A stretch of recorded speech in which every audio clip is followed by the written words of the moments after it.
walipojipata katika utawala ambao haukustahili wala haukuwa na amani katika mioyo yao, hawakuweza kumsahau Mungu.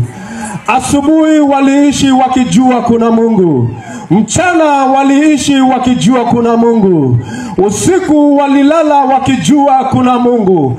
Kwa hivyo hawakuwa na nafasi ingine yoyote ile ila kuinua macho yao ya kiroho na kuelezea Mungu hoja zao na hali zao. Haleluya. Amen. Maandiko inasema ya kwamba wakiwa katika hiyo hali ya kumlilia Mungu, siku moja Mungu akaongea na Musa akamwambia, imefika wakati mzuri wa kwenda kuokoa watu wangu kutoka katika mikono ya Farao. Haleluya. Amen. Maana usimamizi wake umekuwa mbaya, umekuwa ni usimamizi wa kilio na majonzi, umekuwa ni usimamizi wa maumivu na mateso.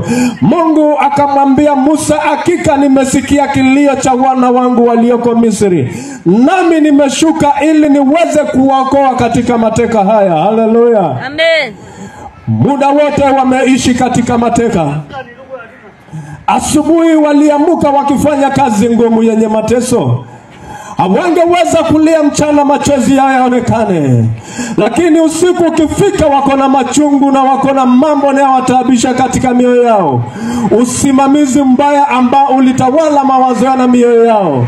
Lakini atukuzwe Mungu ambaye ni Mungu wa upendo kwa ajili ya mwanadamu ambaye amemuumba kwa mfano wake.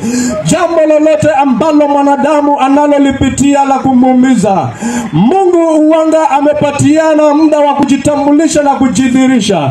Maana katika miaka mingi imepita, wana wa Israeli wakiteseka, waliweza kumuita Mungu wakaona kana Mungu asikii. Waliweza kumuita Mungu wakiona Mungu ni kama amesahau. Waliweza kumuita Mungu wakisema ni kama Mungu amewaacha. Lakini Mungu alikuwa anangojea wakati wake ufike, ili jambo lile ambalo limeweza kukita na limeweza kushika mateka, watu hao waliweza kujigamba na kujinua. Wakati wa Mungu ulipofika, Mungu alishukisha ufalme wote ambao ulitesa wana wa Israeli, kisha akapatia wana wa Israeli uzima wenye amani na furaha, maisha yenye kufurahia, kusherekea na kushangilia.